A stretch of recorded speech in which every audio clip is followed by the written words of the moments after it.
Let's take a look at how to calculate discount on partial payments. I have two examples prepared. We'll start with the easy one, and then we'll look at one with specific dating terms. So starting with question number one, if an invoice of $5,000 has a 5% discount for early payment and a partial payment is made to reduce the amount due down to $3,000, how much was actually paid? To answer questions like these successfully, you must understand the numbers provided. For example, we're told that the invoice currently is $5,000. That's how much you're being charged. And if you pay early, you get a 5% discount. Now, in the question, we're told that a partial payment is made, and we'll assume that that partial payment was made early, and so the 5% discount will be applied to it. Now, we don't know how much was actually paid, but we do know that our balance went down to $3,000. So using that second formula, we can say that our balance is $3,000, our invoice was $5,000, and using a bit of common sense, we can actually find the credit, or as written in the formula C sub R, to be $2,000. Now be very careful with this because there's a big difference between the partial payment made and the credit that goes towards your invoice. Now you got a credit of $2,000, but you actually paid a lot less because of that 5% discount. And we can find how much that payment is by using that first formula. So take a look. Let's use P for payment is equal to C sub R 1 minus D. And notice that we're reusing lowercase d. That's something that we've been using in other videos that represents your discount rate. And so our credit was $2,000 and our discount was 0.05%, which gets written as a decimal as 0.05. And now we'll find out what our partial payment was. So if we compute the right side very easily using our calculator, we end up getting a value of $1,900. So this means that you paid $1,900, and because of that discount, it actually means that $2,000 goes towards that invoice which you must pay, leading you now to $3,000 being left. Let's move on to question number two, something a little more complicated. A ski shop received an invoice of $9,600 dated August 11 with the terms 5/10, 2/30, and N90. This means a 5% discount within the first 10 days, a 2% discount within the first 30 days. So that only applies if you've passed that 10-day mark. In other words, any day after the 10th day leading to the 30th day. And anything after the 30th day, there is no discount. And then after the 90th day, you actually have to pay a penalty, which we haven't been told what it is because it's not necessary for this problem. For a shipment of skis, the ski shop made two partial payments. Question A, how much was paid on August 20 to reduce the unpaid balance to $7,000? Now, August 20 is only 9 days after the invoice. And I know that because I'm subtracting 11 from 20, and that means 9 days. So that falls under the first term. We are expecting a 5% discount on whatever it is that we pay partially.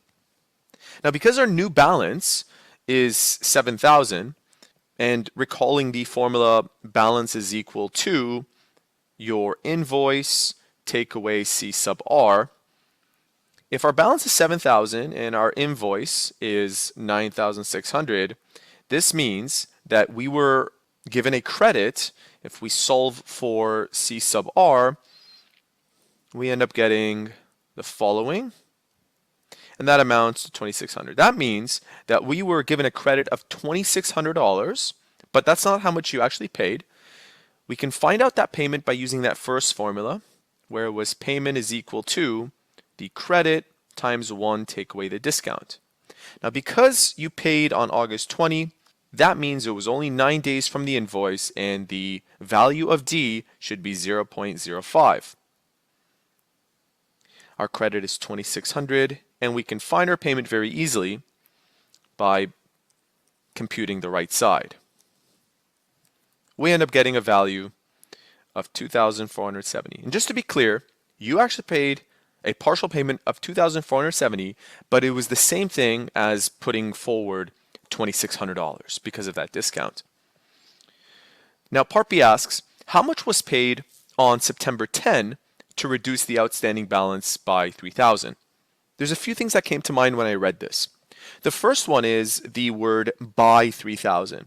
So it didn't become 3,000, the balance, but it was reduced by 3,000. So what we're going to do is take our current balance of 7,000, right? That's what's left of the invoice, and it was reduced by 3,000, meaning that the credit was 3,000 this time.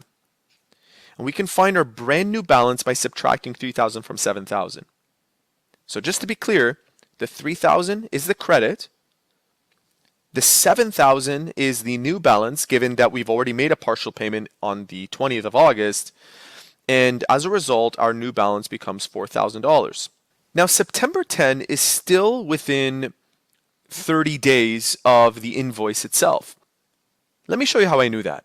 There are 31 days in August, and we were invoiced on the 11th of August. So if I subtract 11 from 31, that means there are 20 days left in August.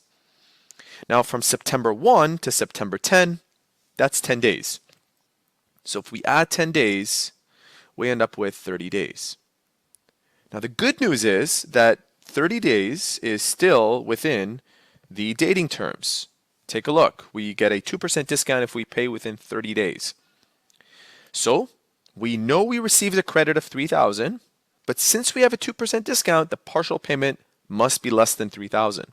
To find out what that partial payment was, let's use the formula payment is equal to credit times 1 take away our discount. We know our discount is 2% and our credit is 3,000, so let's fill that in. Using our calculator, 3,000 times 1 take away 0.02 or 0.98, we end up getting a partial payment of $2,940, which means that we only have to pay $2,940 to be credited $3,000 towards our invoice, giving us a final balance of $4,000. And interestingly, that answers question C. What is the remaining balance on September 10? It is $4,000. If you have any further questions about what you just learned in this video, please use the comment section. I'll gladly help you out. Thanks for watching.